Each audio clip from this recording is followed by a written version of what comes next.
ouvintes. Estamos aqui em mais um programa do canal INAC, um espaço análise e debate sobre os principais acontecimentos políticos, jurídicos e sociais do Brasil e do mundo.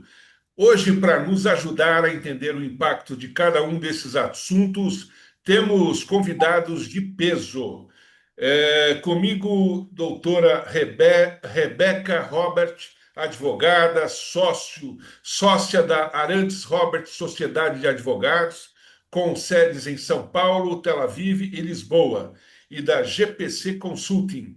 Atua em reestruturação empresarial e participa ativamente de comissões e institutos jurídicos. Comigo também o professor doutor Murilo Bórcio Batalha, doutor em Direito pela Universidade de Brasília, pró-reitor de Pesquisa, Extensão e Internacionalização do Centro Universitário Estácio de Brasília. Também comigo o doutor Felipe Balera, doutor em Direito Constitucional pela PUC de São Paulo, professor universitário e advogado com atuação destacada em Direito Previdenciário. Também comigo Antônio Carlos Fernandes Júnior, presidente da CONACAT, a Confederação Nacional de Carreiras e Atividades Típicas do Estado. Muito bom dia e boa tarde para todos. Aqui, Francisco Miné. Como vai, Antônio Carlos? Eu bem, obrigado. Uma honra de novo estar aqui com vocês e fazendo parte de uma bancada dessa qualidade. Uma boa tarde a todos. Como vai, Felipe Balera? Boa tarde, Miné. Agradeço mais uma vez o convite de estar aqui. Uma boa tarde aos companheiros de bancada e também aos ouvintes presentes hoje. Também comigo o professor doutor Murilo Bórcio. Como vai, Murilo? Tudo jóia, Miné? Boa tarde a todas e todos. Boa tarde aos meus colegas aqui e a quem nos está ouvindo também. É verdade. E nesse mais novo programa, nós temos vários temas muito interessantes para tomar. E vamos começar no nosso primeiro tema, que é um tema bastante interessante, relacionado às notícias quentes aí da semana. A Operação Contenção, realizada no Rio de Janeiro na terça-feira, dia 28, resultou em 119 mortes, o maior número já registrado em uma ação policial no estado. O governo nega que tenha havido chacina, mas organizações sociais denunciam graves violações de direitos humanos. Felipe, diante da gravidade dos fatos, como é que deve ser o papel do Estado no equilíbrio entre segurança pública e preservação da vida civil? Ciente que nessa situação de enfrentamento do crime, nós tivemos mortes de policiais e mortes também de diversos civis, partes de criminosos e parte também de civis. Eu gostaria que você comentasse um pouquinho sobre esse fato. Essa operação é lamentável, né? É algo muito triste para a gente ter que comentar aqui, né? Uma centena de mortos, policiais que foram mortos, pessoas que não tinham relação com o crime organizado que também foram mortos simplesmente por estarem em local de favela, né? E é triste de verificar que tem pessoas comemorando isso, né? Uma operação desastrada e que resultou em óbito, né? Não é papel do Estado matar, né? Papel do Estado é prender e julgar. Então, estão ignorando um dos princípios basilares do nosso Estado, que é a presunção de inocência, colocando no rol de criminosos todos aqueles que perderam a sua vida nessa operação, além disso, desrespeitando uma série de determinações judiciais, né? É bom recordar, né, que a gente teve o julgamento ainda esse ano da ADPF das favelas, né, que trouxe uma série de medidas a serem adotadas pela polícia nessas operações em locais, comunidades, favelas, como é o Complexo Alemão, da Penha também, onde ocorreu esses fatos tristes dessa semana. E essa DPF ela não veio à toa para o nosso país, né? Não é algo que o Supremo Tribunal Federal decidiu por conta própria, né? O Brasil foi condenado na Corte Interamericana de Direitos Humanos, né, num caso que envolvia a favela Nova Brasília, e por conta disso que se iniciou esse processo para que fossem adotadas medidas para preservar a vida dessas pessoas que moram nesses lugares, como a favela, como o Complexo do Alemão, como a favela Nova Brasília, e que às vezes não tem nada a ver com o crime e sofrem por essas consequências gravíssimas por esses atos, né? São crianças, são famílias que se perdem em razão de ações desastradas como essa da polícia do Rio de Janeiro. Muito bem. É, Rebeca, muito bom dia, boa tarde, né? Nós estamos assim no meio do dia, meio bom dia, meio boa tarde. Muito bem-vinda. Rebeca, dentro dessa situação envolvendo esse evento bastante penoso, né? Que acabou resultando em 119 mortes, envolvendo policiais e civis e alguns criminosos, né? Infelizmente, hoje nós temos uma situação bastante problemática, porque nós temos a politização desse fato, né? Nós temos os conservadores dizendo, olha, é assim que se faz segurança pública, né? Sem a participação do governo federal, e de outro lado nós temos as instituições de direitos humanos se queixando da violência ali praticada. Eu queria, Rebeca, que você fizesse uma análise a respeito desses fatos e se posicionasse a respeito do que é política de governo e o que é política de Estado. Boa tarde, Biné. Boa tarde aos demais colegas que aqui estão. Nós vivemos realmente um momento muito dramático, um momento que exige reflexão, mas uma reflexão que não é de agora, uma reflexão que vem de há muito tempo. Rio de Janeiro, ele é um estado muito importante para o Brasil, no contexto não só nacional, mas no contexto internacional. Todas as questões que envolvem esse caso dizem respeito ao crescimento das organizações criminosas no nosso país, que é algo muito sério, sem dúvida que não pode ser visto de forma isolada, porque tem penetração nacional, porque tem penetração hoje o PCC internacional, mas é óbvio que a gente está falando especificamente do Rio de Janeiro, do Comando Vermelho, que não tem a mesma, não tem o mesmo tamanho do PCC, porém tem toda a violência e a tomada de um determinado território muito sério no Rio de Janeiro, que o Comando Vermelho fez de uma maneira muito diferente do que acontece em São Paulo com o PCC. Então, é lamentável o que aconteceu do ponto de vista das mortes essas que ocorreram no morro, ali no Complexo do Alemão, ali na mata, que é onde exatamente se refugiam os criminosos. Então, no confronto com a polícia, que também tiveram, infelizmente, óbitos também dessa parte. A polícia judiciária, bom, o Estado ele é detentor da violência do ponto de vista, ele é legitimado para agir de forma violenta, né? Nós entregamos parte das nossas liberdades privadas para que o Estado, então, possa agir nesses casos e agir até com violência. A polícia judiciária é aquela que precisa ir a campo, cumprir os mandados de prisão, precisa entrar em combate muitas vezes. Então, assim, a gente viu uma situação que o aparelhamento do Comando Vermelho, não só com fuzis, e aí, obviamente, existe interesse da Polícia Federal, não sei por que a Polícia Federal não se uniu num primeiro momento com a Polícia do Rio de Janeiro, porque existem fuzis ali que entraram de forma ilegal nas fronteiras do nosso país e, portanto, existe sim, do ponto de vista jurídico, legal, o porquê as polícias federais entrarem junto com a Polícia do Estado do Rio de Janeiro nesse combate, até ali nessa região.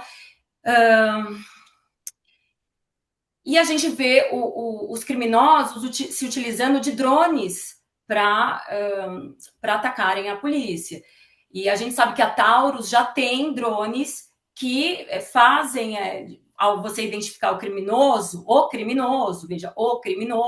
numa situação de criminalidade, não nenhum inocente, não nenhum civil, mas o criminoso poderia, sem necessidade de utilizar o corpo policial, poderia se utilizar desses drones, especificamente nesses casos, em caso de uma situação que haja violência, combater a violência de outro lado. A violência, obviamente, a gente está falando aí não de uma violência que poderia ser combatida de outra forma, né?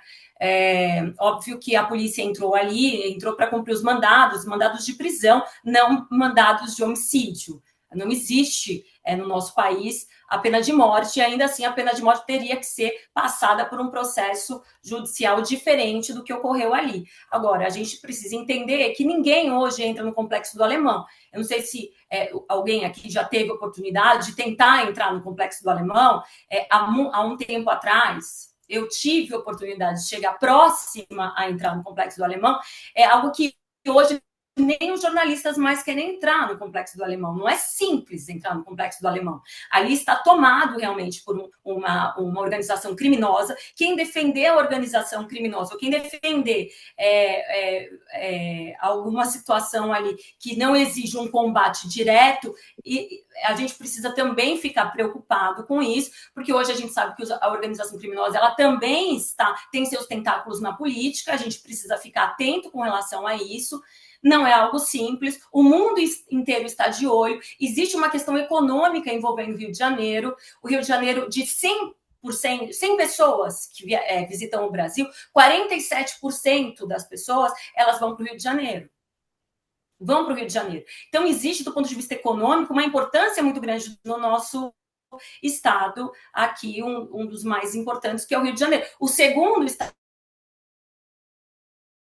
mas o estado é São Paulo e é 17%, que é um turismo ócios. Então, assim, o Rio de Janeiro ocupa uma importância, hoje ocupa não só os noticiários nacionais, mas os noticiários internacionais em razão disso tudo, e a gente tem um problema estrutural há muito tempo de abandono de populações que vivem em comunidades, mas que agora o Comando Vermelho se apropriou não só do local, mas também em criar uma infraestrutura naquela região, que hoje dá, inclusive, noticiado, muito mais lucro para as organizações criminosas tomar conta de uma região do ponto de vista ali, daquilo que é comercializado e daquilo que é disponibilizado de serviços e etc., do que é cobrado para a segurança, etc., do que com o tráfico, com o narcotráfico, que seria, em princípio, a origem do crescimento financeiro das organizações criminosas. Hoje já não é mais só o narcotráfico, mas em razão da importância que tem na região. Não é à toa também a importância do Comando Vermelho, o tamanho do Comando Vermelho e a impossibilidade total de entrar naquela região onde o Comando Vermelho está, que eu não sei, eu acredito que todos aqui sabem, mas eu não sei se aqueles que estão nos ouvindo eles têm conhecimento que existem 24 comunidades que foram se unindo, porque foram crescendo, viraram complexo do Alemão de um lado, complexo da Penha de outro lado. E, óbvio, professores de direito constitucional, professores de sociologia jurídica, que eu já fui durante um período da minha vida, etc., tem muito interesse em estudar aquela região. E a gente realmente tentou se aproximar daquela região, mas é muito, muito, muito perigoso. é muito perigoso. Ou a gente entrega os direitos para que, então, esse Estado paralelo passa a reger toda a sociedade, ou a gente tem que combater de alguma forma. E o Estado tem que combater, não nós individualmente, mas o Estado tem que combater com aquilo que eles detêm, que é o monopólio da violência. Violência que deve ser legítima, legalizada, não deve ser, sem dúvida, não pode ser exacerbada. Porém, a gente precisa entender que situação é aquela. Aquele que nada tem a temer, ele é aquele que nada perde. Ele nada perde, ele não tem nada, ele não perde nada. Você entrar em combate com aquele que nada tem a temer é exatamente o que acontece com os terroristas aí fora. Então, de um lado, a gente tem os policiais que têm famílias, etc., que têm o que perder, que têm uma carreira, etc., tem promotores de justiça, tem juízes por trás que dão a ordem, todo mundo que vive uma vida, né, organizada, e de outro lado você tem pessoas que, por uma circunstância que nós também temos responsabilidade, sem dúvida nenhuma, em por que isso chegou nesse ponto, mas estão ali hoje. Se uniram a organizações criminosas, algumas pessoas, não é a maioria que vive ali, é a minoria, mas se uniram a determinadas pessoas que hoje são dessa organização criminosa, que não tem nada a perder, que quando entram em confronto, entram dessa mesma maneira, sem pensar duas vezes no que vão fazer. E eles vão para essa mata. Isso há muito tempo é conhecido. Eles vão para essa mata porque eles se dispersam e ninguém consegue entrar ali. Ninguém consegue entrar ali facilmente. A gente está falando de uma guerra que a gente vive no nosso país. É muito sério. É algo, sim, para o governo federal estar atento, o Brasil inteiro estar atento, e a gente precisa pensar de uma maneira muito, muito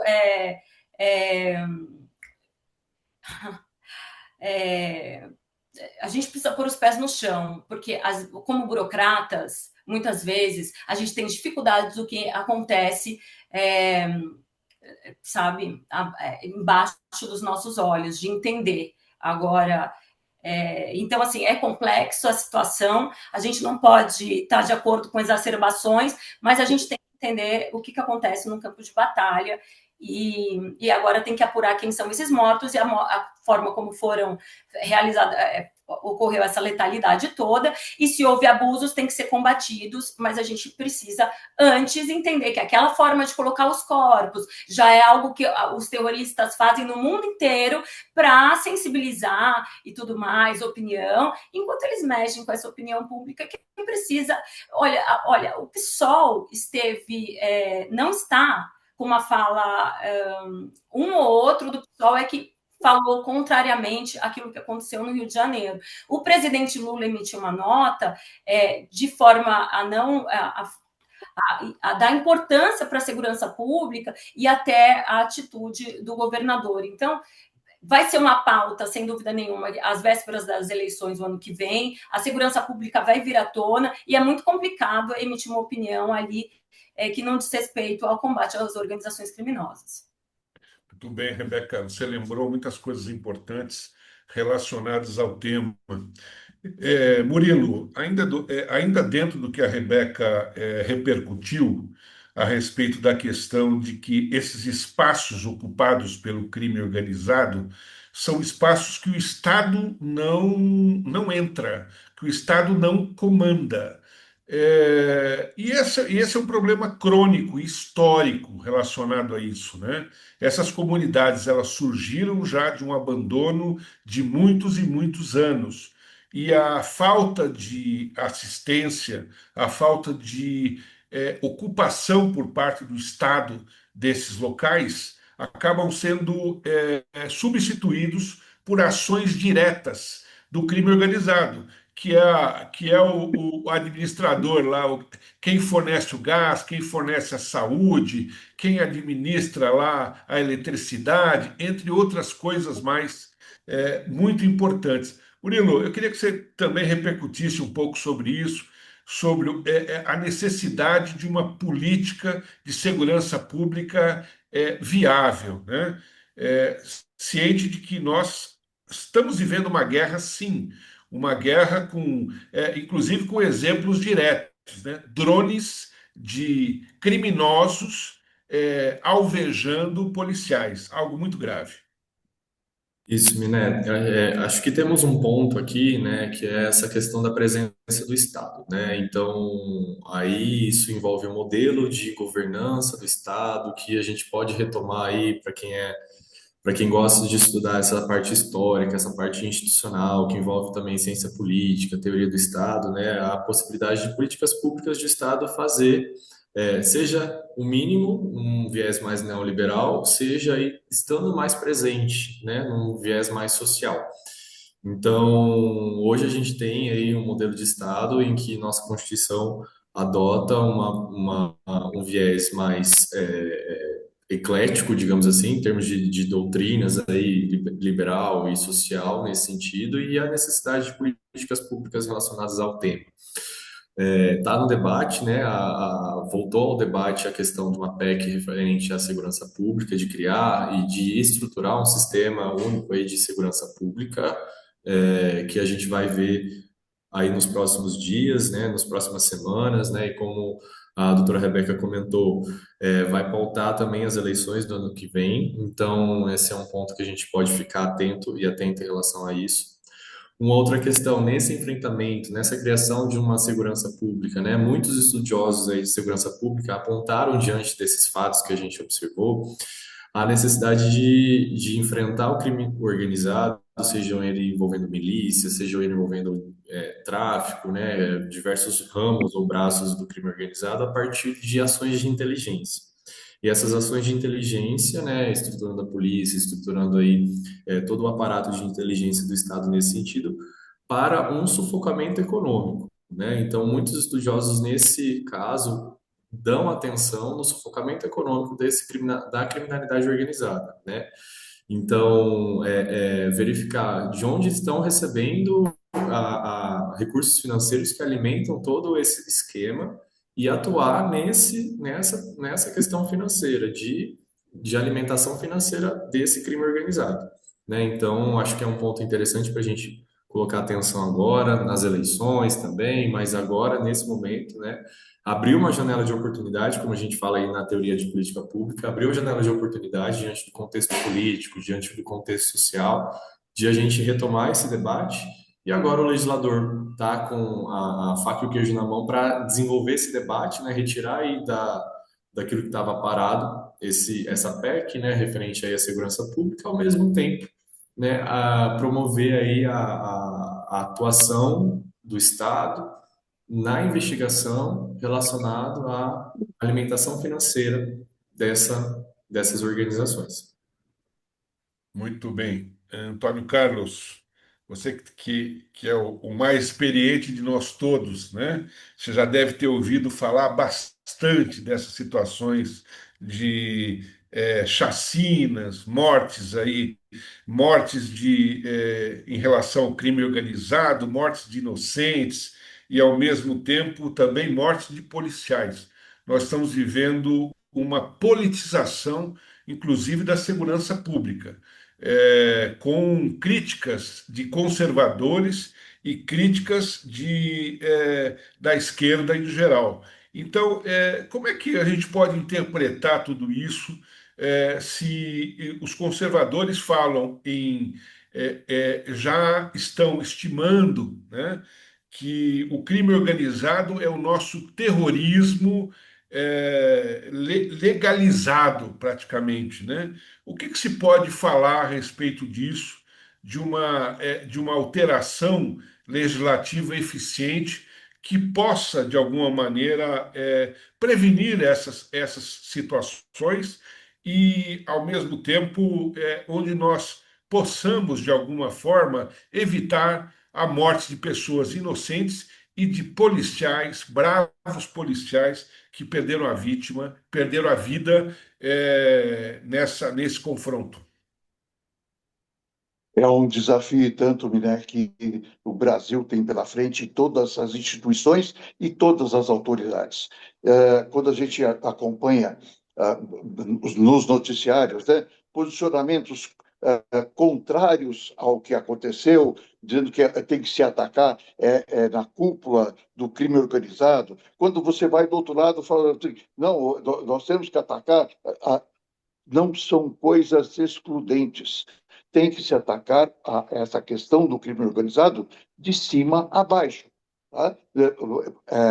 Existem formas adequadas de se fazer isso de uma maneira que seja que a população brasileira sinta que o Estado está presente. E aí, Miné, eu tenho até que dizer o seguinte: nós, enquanto Confederação de Carreiras e Atividades Cívicas de Estado, estamos procurando as demais 3 confederações que compõem o setor público no Brasil para discutirmos, são confederações de peso, confederações que têm participação, que faz com que todo o serviço público esteja atendido. Nós estamos querendo propor uma discussão sobre aquilo que você colocou agora há pouco, né? Políticas de Estado. Qual é a política de Estado no Brasil para a questão da segurança pública? Nós acho que temos que buscar isso para fazer uma discussão das estruturas de Estado para levar à sociedade o que pensa como política de Estado essa estrutura. Esse é um primeiro aspecto. O segundo aspecto é que nós vemos aí que há uma politização terrível em cima disso, né? E, ao mesmo tempo, vemos que, paralelamente a isso, vão acontecendo coisas da maior gravidade, que serão graves, né? Como é o caso, por exemplo, como está passando como se não houvesse discussão e sem haver discussão adequada, a questão da reforma administrativa, Miné. A reforma administrativa, e sim, temos que fazer correções na estrutura do Estado, não há dúvida que temos, e se chamados, a gente não cansa de dizer isso, se chamadas as estruturas de Estado para discutir seriamente o que precisa ser acertado dentro da estrutura do Estado, nós colocaremos na mesa o que de melhor os concursos públicos selecionaram e a experiência aprimorou. Ou seja, temos condições de fazer uma discussão que leve o que é a política de Estado para o Brasil na área de segurança pública e em tantas áreas tão vitais para a nossa sociedade. Antônio Carlos, eu ainda volto com você num tema bastante adequado para essa sua fala, mas eu ainda quero fazer uma indagação sobre o mesmo tema por o Murilo, que falou sobre a questão de práticas e políticas de inteligência, né, numa situação como essa. Nós tivemos, no governo anterior, um pensamento pragmático de armar a população, né, de possibilitar a população que se armasse para enfrentamento do crime. E aí eu pergunto, parece que não deu muito certo, porque se nós tivermos a necessidade dessas operações e a necessidade de uma intervenção tão pesada por parte do poder público para cumprir mandados, né? Nós tínhamos, inclusive, uma proibição do atual presidente do Supremo Tribunal Federal, que assim entendia que na época de Covid não se poderia realizar operações nas comunidades. Eu vou voltar com você para ouvir uma opinião sobre essa questão, né? Armar a população ou não armar a população, ou seja, como é que a gente pode trabalhar essa questão? Né, é muito arriscado, é muito temeroso a gente falar de armar a população, né, na minha opinião. E trazer esse debate é muito importante de novo, né? Eu acredito que políticas de armamento da população pode descentralizar de armar a população pode descentralizar esse enfrentamento, né? E abrir margem para diversos riscos, né, para outras pessoas, para a população como um todo, de um modo geral, né? Então, o Dr. Felipe também trouxe um caso muito emblemático que envolveu aí a questão da condenação do Brasil, né, em Corte Interamericana de Direitos Humanos. Então, acho que todo o exercício da violência por parte do Estado é algo que foi convencionado historicamente, né, por doutrinas sociais, doutrinas aí políticas que a gente tem, E aí cabe ao Estado o exercício dessa violência, entendendo aí violência como um aspecto institucional, como um aspecto de ter o poder para ter o poder para organizar a sociedade como um todo, né? E o exercício dessa violência tem que estar dentro de parâmetros que a gente considera ou que a convenções internacionais, declarações de direitos humanos e o próprio Estado consideram como possíveis. Então, armar a população, eu, na minha visão, acredito que estaria um pouco dissoante disso, no sentido de ter um risco a mais de a gente verificar mais violência nesse sentido, né? Obviamente, não estou discutindo aqui o tipo de enfrentamento. É necessário enfrentar essa a criminalidade, é necessário enfrentar o crime organizado, né? E como eu falei para vocês, né, existem várias ações de inteligência que o próprio Estado, né, como o doutor Antônio Carlos comentou, né, pela burocracia, né, sendo aí selecionada em concursos públicos, sendo selecionada aí por meio de cursos de formação, né, também trazendo esse aspecto de diversidade profissional que pode colaborar nesse enfrentamento, né? Então, cabe ao Estado esse exercício.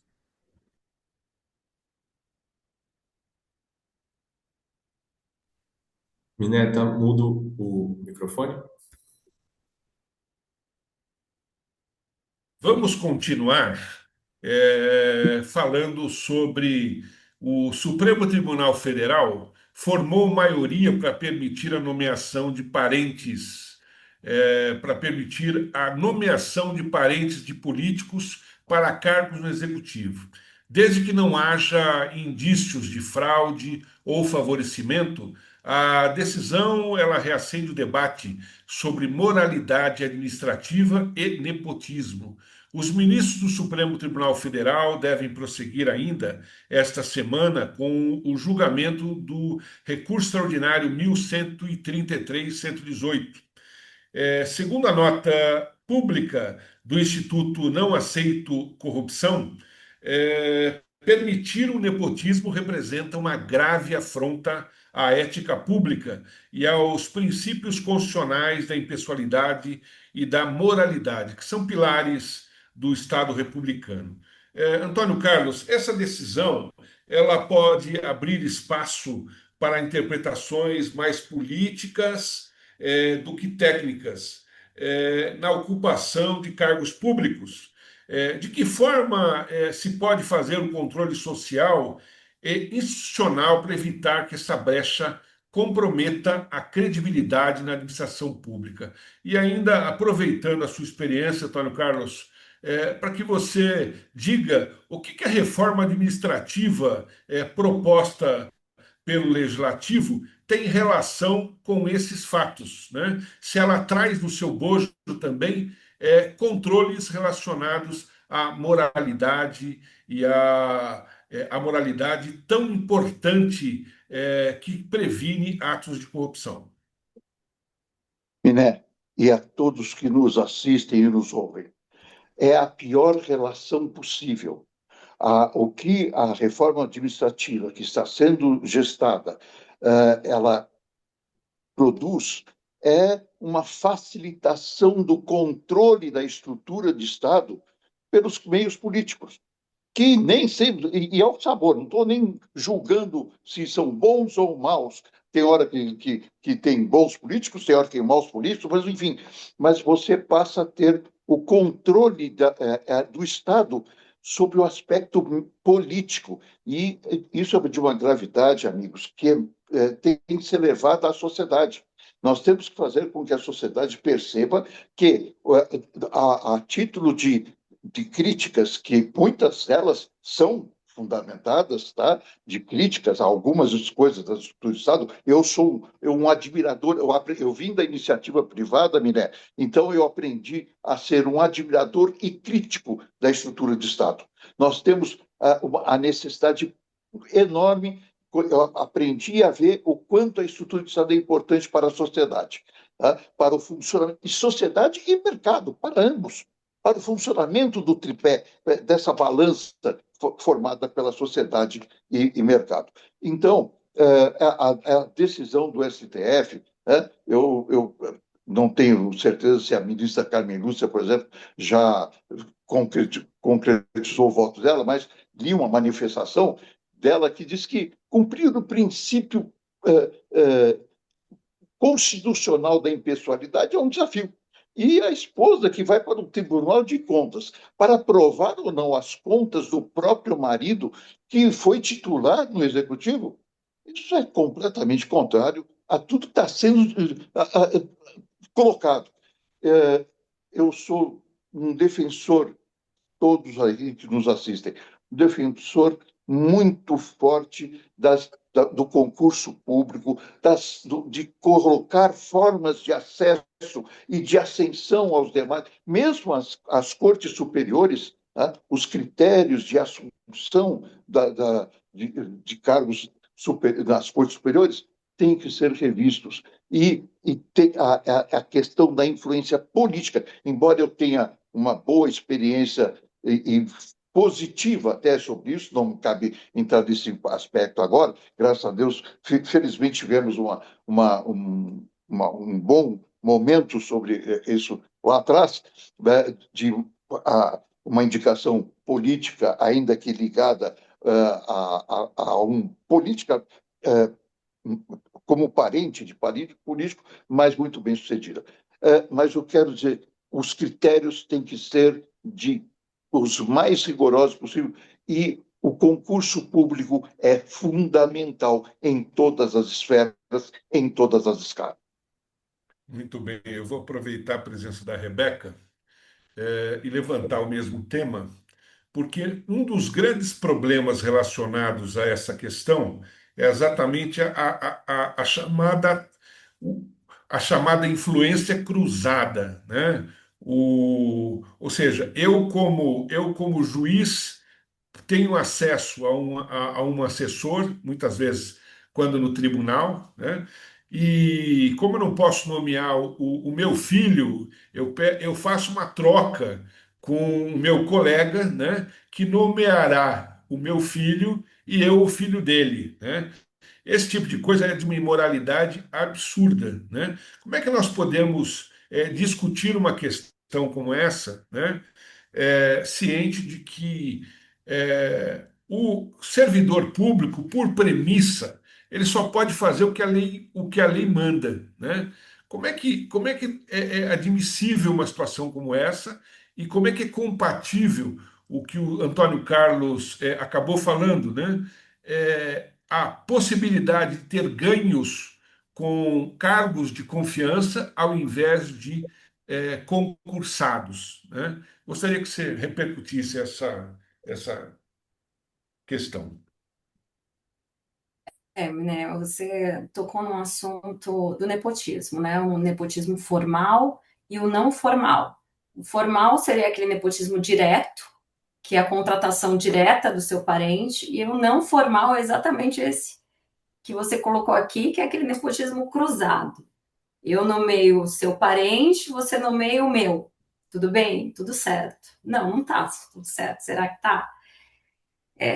É uma decisão que mexe, essa decisão do Supremo Tribunal Federal, com algo muito sensível na nossa cultura política, a fronteira entre o que é legal e o que é ético.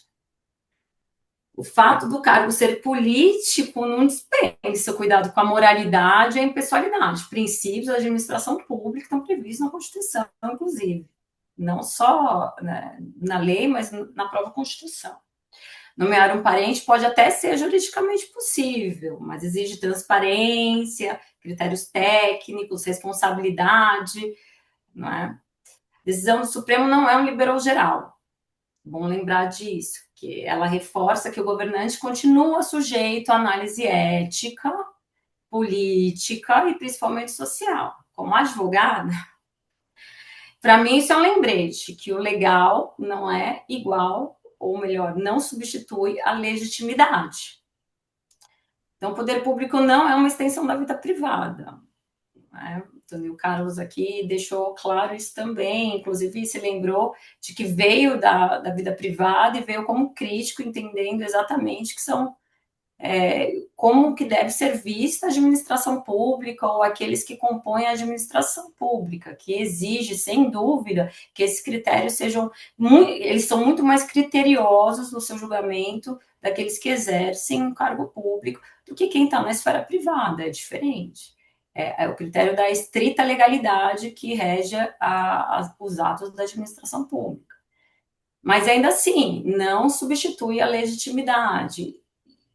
E aí o poder público não é a extensão da vida privada novamente. Quando a sociedade cobra coerência entre o discurso e a prática, a política se fortalece. Então, a gente precisa buscar esse equilíbrio e identificar se existe se existe princípios éticos nessa contratação. Isso que o INAC tem como bandeira não é à toa, porque o legal muitas vezes não é ético, e eu acredito que a eticidade é um princípio que deve estar previsto e deve estar escancarado nos atos da administração pública. Muito bem, Rebeca. Eu vou aproveitar que o Felipe é o nosso constitucionalista de plantão, né?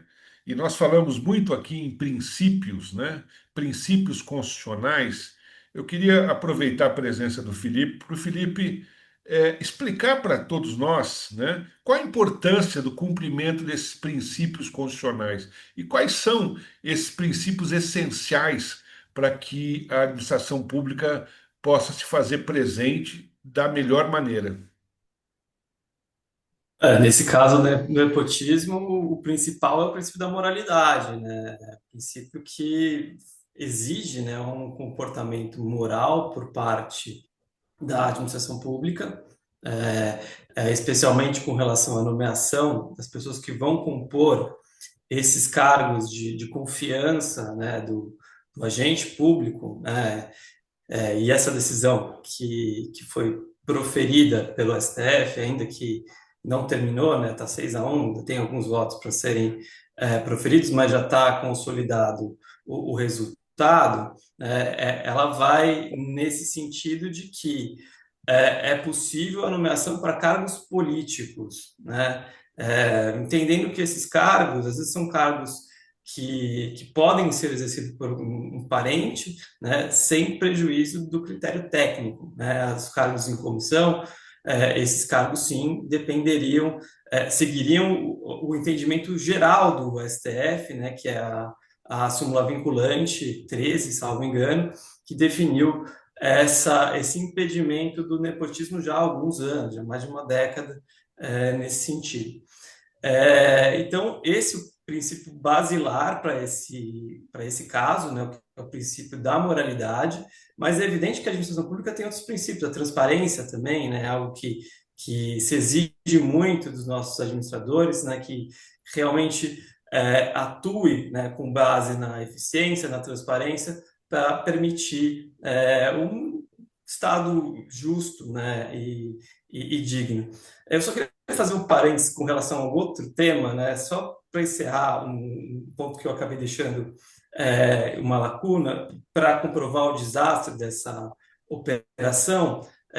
O objetivo da operação é prender 100 pessoas, foi noticiado. Morreram mais de 120 pessoas. Então, isso já... E foram presas 81 pessoas. Então, isso já denuncia que o objetivo a que eles se propuseram com essa operação não foi alcançado, né? Muito pelo contrário, morreram mais pessoas do que eles queriam prender, né? Que seriam tidos como criminosos porque seriam presos, né?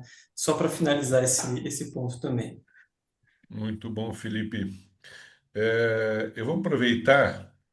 Tenho duas coisas para perguntar para o Murilo, ainda dentro dessa questão envolvendo nepotismo, né?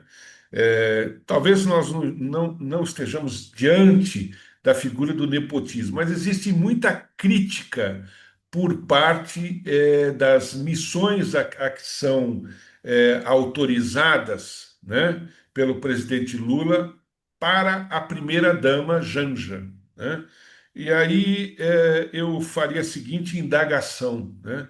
nós estaríamos aí contrariando algum princípio de moralidade ou de transparência relacionada a essa questão?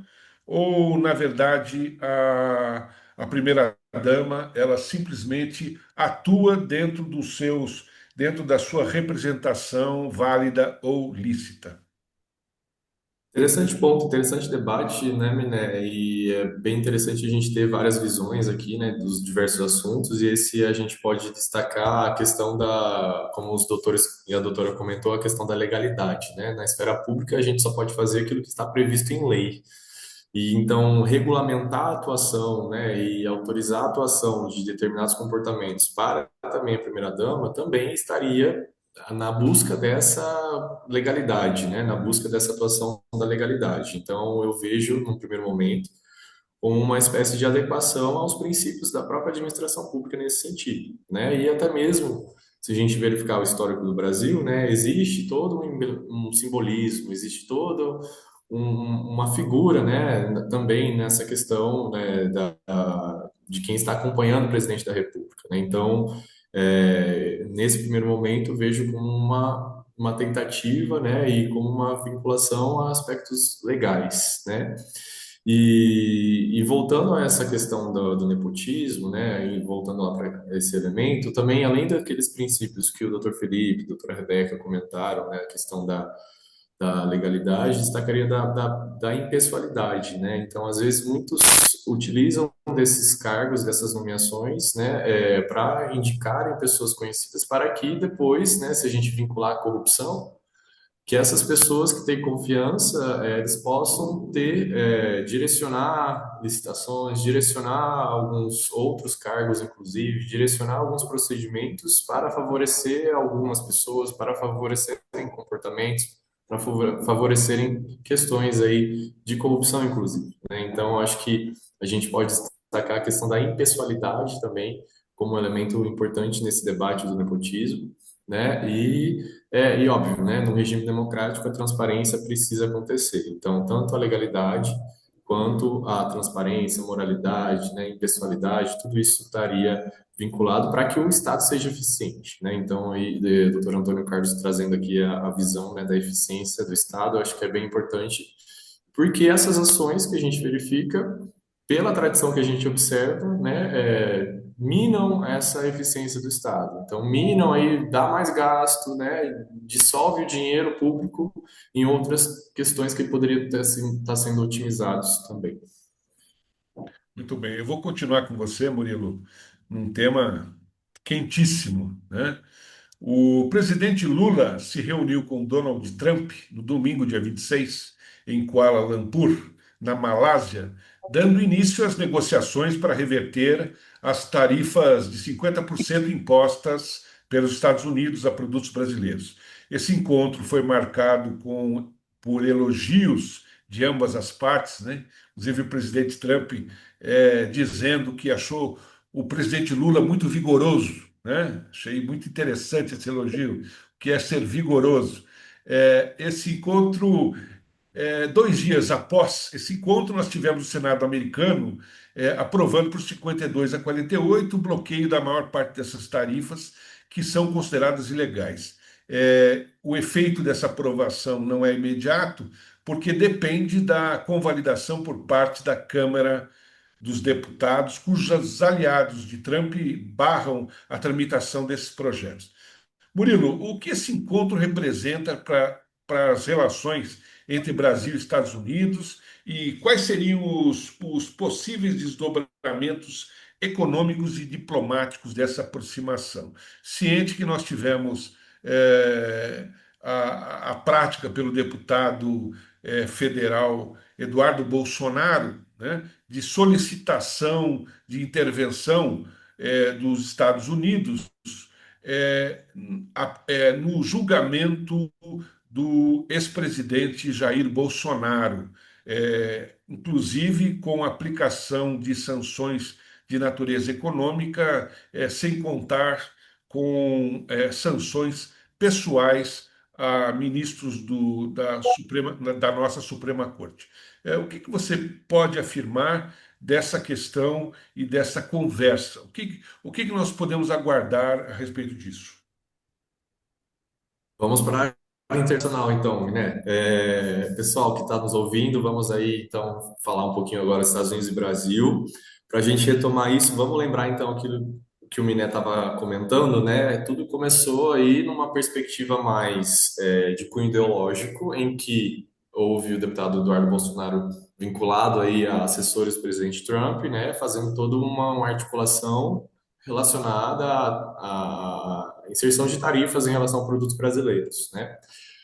E depois houve a reunião da Assembleia Geral das Nações Unidas, e nessa reunião da Assembleia Geral, né, das Nações Unidas, a gente teve uma surpresa, né? E a gente teve uma surpresa do Trump elogiando o Lula por conta de um encontro que eles tiveram, né?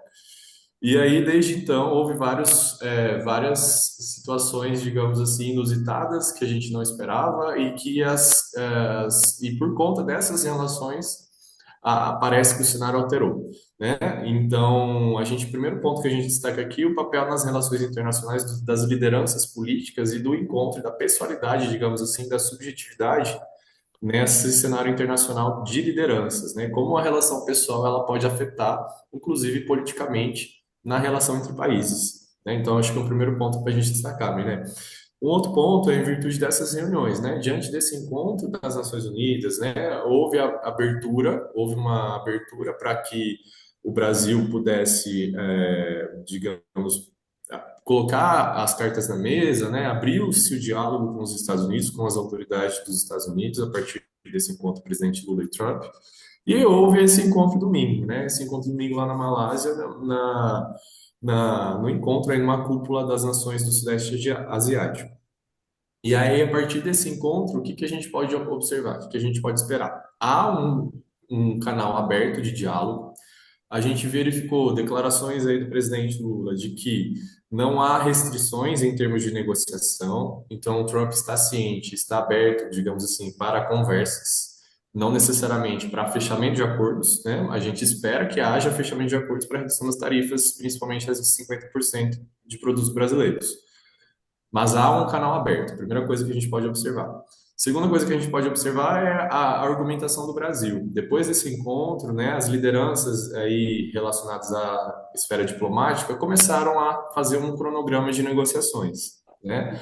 Então, nesse cronograma de negociações, a gente observa que o Brasil está disposto a negociar e, como o presidente Lula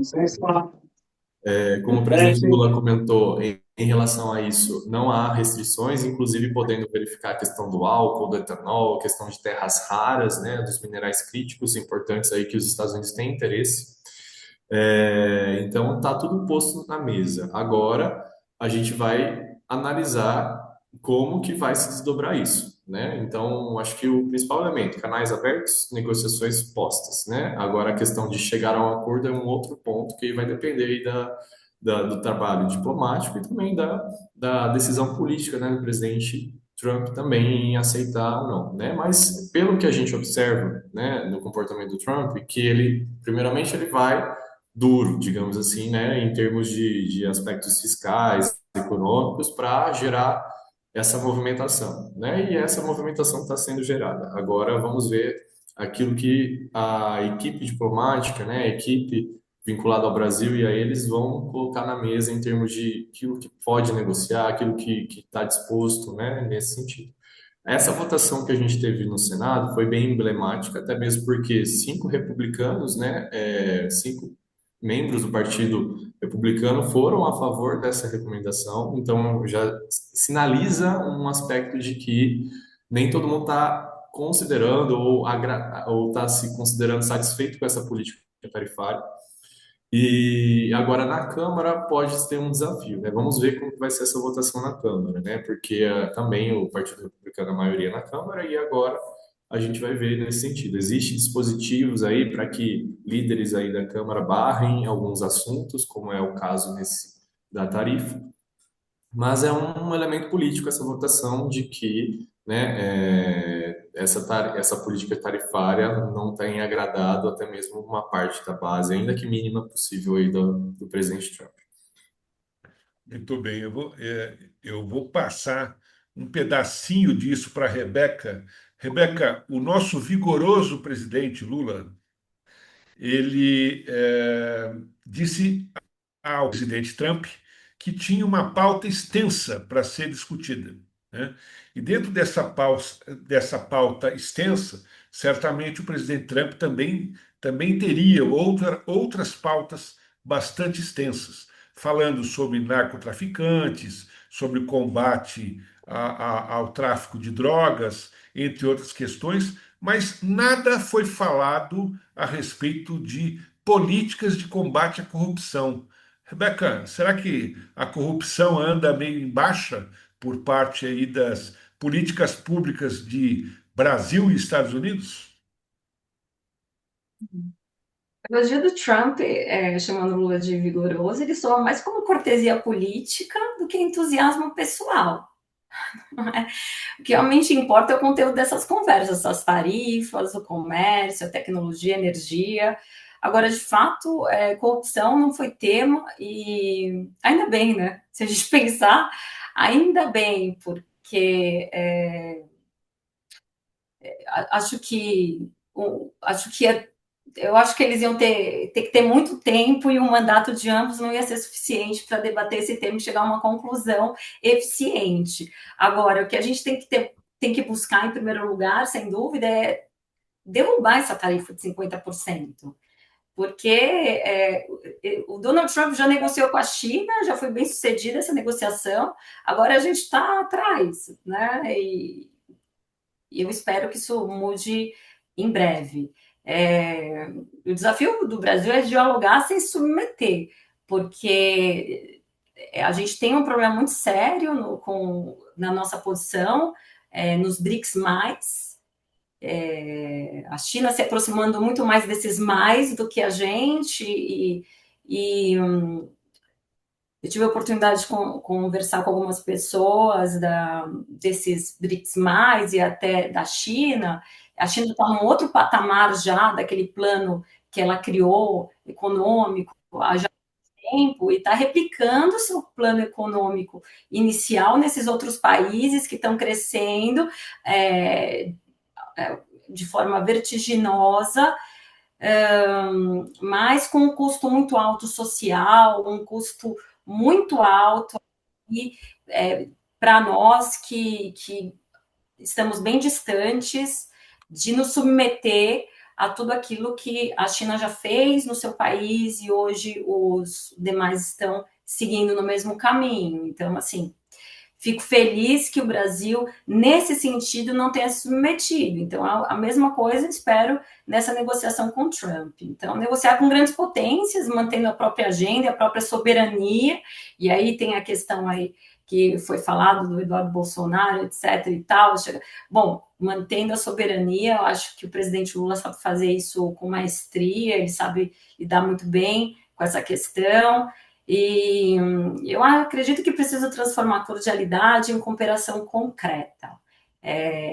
Eu acredito também que o presidente Lula é muito bom nesse sentido, nessas negociações internacionais. Veja que até o Donald Trump o elogiou, eu acho realmente que ele é muito hábil. Então, como advogada, com essa experiência um pouco internacional, vejo essa aproximação como uma oportunidade, viu, Minas? A gente vem. Mas eu vi como. A gente tem que buscar sempre enxergar as oportunidades diante da situação posta, não tem jeito. Se o Brasil souber conduzir com autonomia e equilíbrio, eu acredito que ele pode ganhar um espaço global sem abrir mão dos seus valores. Veja que a gente soube fazer isso com o Mercosul, a gente sabe fazer isso nas negociações com os demais países. Nós negociamos com países que não são próximos ali, do ponto de vista diplomático dos Estados Unidos, e a gente sabe lidar bem com esse equilíbrio, e isso deve ser mantido, é o meu ponto de vista. Não sei se eu te respondi. Muito bem, Rebeca. Agora tem uma última pergunta para o Felipe. Felipe, o STF debateu o direito à licença maternidade em casais homoafetivos masculinos. Eu queria que você comentasse essa decisão, que é uma decisão bem diferente, né? E explicasse para os nossos para os nossos ouvintes e internautas, né? Como é que esse princípio da igualdade e a necessidade de modernização das políticas previdenciárias diante dessas novas realidades familiares.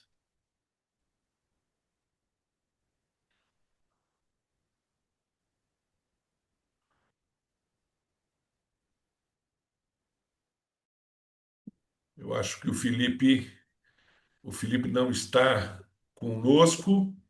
Oi. Opa, Felipe, tudo bem? Bom, acho que a minha internet está instável aqui, mas Tá vamos bem. lá. Essa possibilidade de um homem usufruir da licença maternidade de 120 dias numa relação homoafetiva. O STF já reconheceu em outras oportunidades o direito à mãe adotante a usufruir dessa licença maternidade, 120 dias, independente da idade do adotado, né, e até para casais homoafetivos do sexo feminino, duas mulheres. Isso já foi reconhecido que uma mulher pode usufruir desse direito, da licença maternidade, enquanto que a outra ficaria com aquilo, né, que é ruim de distinguir um casal homoafetivo entre o pai e a mãe, né, porque esse papel não existe nesse tipo de relação. Mas a outra ficaria com a licença paternidade, que é atualmente de apenas 5 dias, mas isso pode mudar nos próximos meses, né, porque já tem alguns projetos em tramitação no Congresso Nacional. E eu vejo essa possibilidade, até já coloco aqui a minha opinião, a favor desse direito ser reconhecido, porque a licença maternidade não é só um direito da mãe, né, ou do pai, nesse caso, mas é um direito fundamental da própria criança que está chegando numa nova família pela adoção, ou é um recém-nascido, e esses primeiros meses de convívio, eles são fundamentais para a relação que vai se suceder a isso, para a formação dessa família, esse vínculo familiar. E a nossa Constituição é bem clara em garantir tanto a proteção à família, quanto a proteção à criança e ao adolescente, que devem ser levados em consideração pelo Supremo Tribunal Federal nesse caso concreto. Tá? A decisão chegou no STF por meio de um recurso extraordinário. No TJ daqui de São Paulo, essa possibilidade foi negada, né? Então, existe esse interesse para que essa questão se resolva e em favor da criança, do adolescente e da família que está se constituindo com a adoção.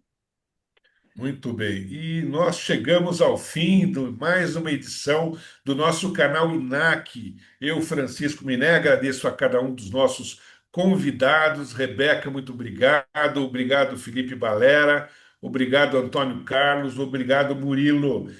Foi um grande prazer aí contar com a companhia de vocês. Semana que vem nós voltamos na próxima quinta-feira em mais um programa do canal INAC. Siga o nosso canal INAC no YouTube e também na Rádio 365. Um grande abraço a todos.